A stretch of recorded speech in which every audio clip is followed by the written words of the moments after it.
কোথায় যেন পড়েছিলাম, পৃথিবীতে কেউ কারোর জীবনে অপরিহার্য নয়। হঠাৎই আজ কথাটা অনুভব করলাম।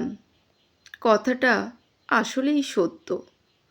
জীবন কখনো কারোর জন্য থেমে থাকে না, বিন্দু পরিমাণে কোথাও থেমে থাকে না, বরং চলে যায়, সুন্দরভাবেই চলে যায়।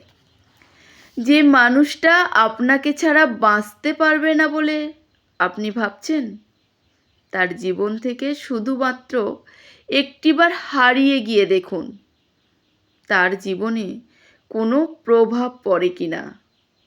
দেখবেন তার জীবনের সব কিছুই ঠিকঠাক চলছে। বড়জোর হুটহাট করে আপনার অভাববোধটুকু হতে পারে, এর বেশি আর কিছুই নয়। সময়ের সাথে সাথে সব কিছুই মানিয়ে যায়, তারা সব কিছু মেনে নিতে পারে। আসলে মানুষ হলো অভ্যাসের মতো।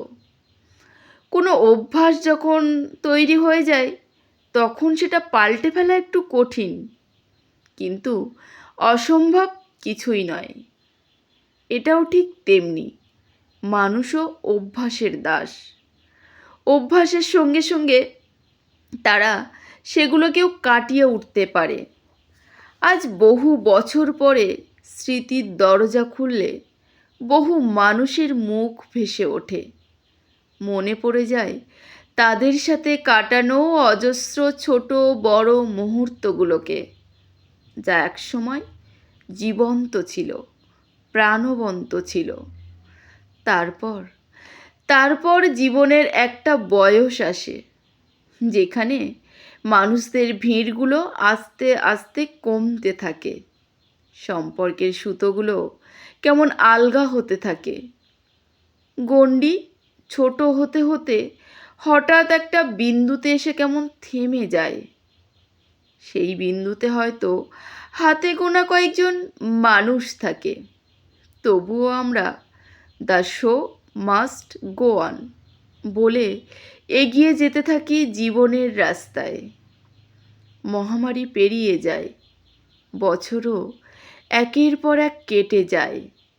বেকারত্ব, অবসাদ, হাসির ধ্বনি, কান্নার নিস্তব্ধতা সমস্ত ছাপিয়ে আমরা পরিণত হয়ে যাই এক পাহাড়ের মতন। একটা সময় আমরা প্রত্যেকেই প্রত্যেকের থেকে আলাদা হয়ে যাই, কিন্তু আমাদের সেই ভালো স্মৃতিগুলো ঠিক থেকে যায় মনের মণিকোঠায়।